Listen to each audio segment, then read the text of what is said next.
Hello viewers, আসসালামু আলাইকুম। সবাইকে স্বাগতম আমার আজকের রেসিপিতে। আশা করি সবাই খুব ভালো আছেন। আজ আমি আপনাদের সাথে শেয়ার করতে যাচ্ছি চমৎকার স্বাদের পাখির মাংসের রোস্ট। একদম সাধারণ কিছু উপকরণ যেমন আদা, রসুন, টমেটো সস, টক দই, পেঁয়াজ বাটা আর রাঁধুনি মশলা দিয়ে তৈরি এই রেসিপিটি খেতে কিন্তু অসাধারণ হয়। চলুন কথা না বাড়িয়ে পুরো রেসিপিটি দেখে নেওয়া যাক। প্রথমেই আমি পাখির মাংসগুলো ভালো করে ধুয়ে পরিষ্কার করে পানি ঝরিয়ে নিয়েছি। রোস্ট রান্নার জন্য মাংসটা সুন্দরভাবে কেটে নেওয়া খুব জরুরি। এরপর মাংসে সামান্য লবণ ও আদা রসুন মাখিয়ে হালকা করে তেলে ভেজে নেব। খেয়াল রাখবেন মাংসটা যেন বেশি কড়া ভাজা না হয়, এতে রোস্ট নরম ও জুসি থাকবে। এখন একটি প্যানে পরিমাণ মতো তেল দিয়ে মাংসগুলো ভেজে নিচ্ছি। মাংসগুলো ভাজা হতে থাক ততক্ষণে আপনারা আমার চ্যানেলটি সাবস্ক্রাইব করে লাইক, কমেন্ট এবং শেয়ার করে দিন।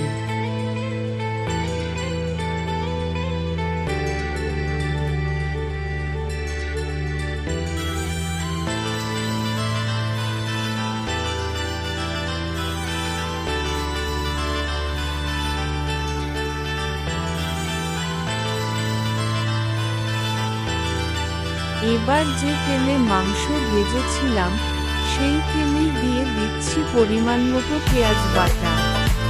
পেঁয়াজ সামান্য নরম হয়ে এলে এর মধ্যে দিয়ে দেব আদা বাটা ও রসুন বাটা। মশলাগুলোর কাঁচা গন্ধ যাওয়া পর্যন্ত হালকা আঁচে একটু কষিয়ে নেব।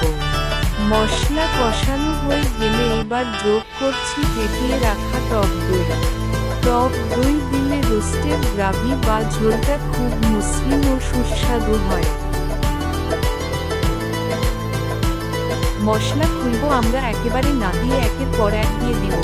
কার কার কিরকম ভাবে রান্না করতে ভালো লাগে আমি জানি না, কিন্তু আমার মনে হয় পর এক মশলা দিলে রান্নার টেস্ট দ্বিগুণ বেড়ে যায়।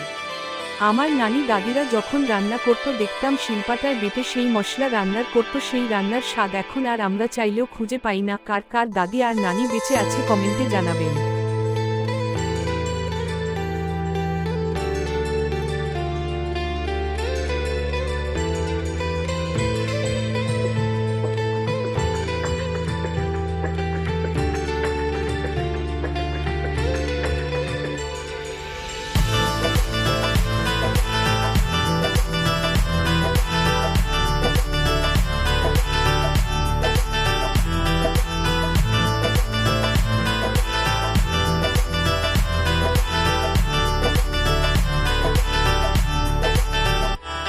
এখন আমি দিয়ে দেব আমাদের আজকের স্পেশাল মশলা, রাঁধুনি রোস্ট মশলা।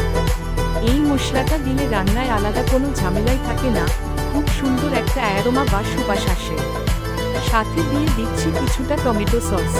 টমেটো সস মিষ্টতা ও টক ঝাল স্বাদের একটি দারুণ ব্যালেন্স তৈরি করে।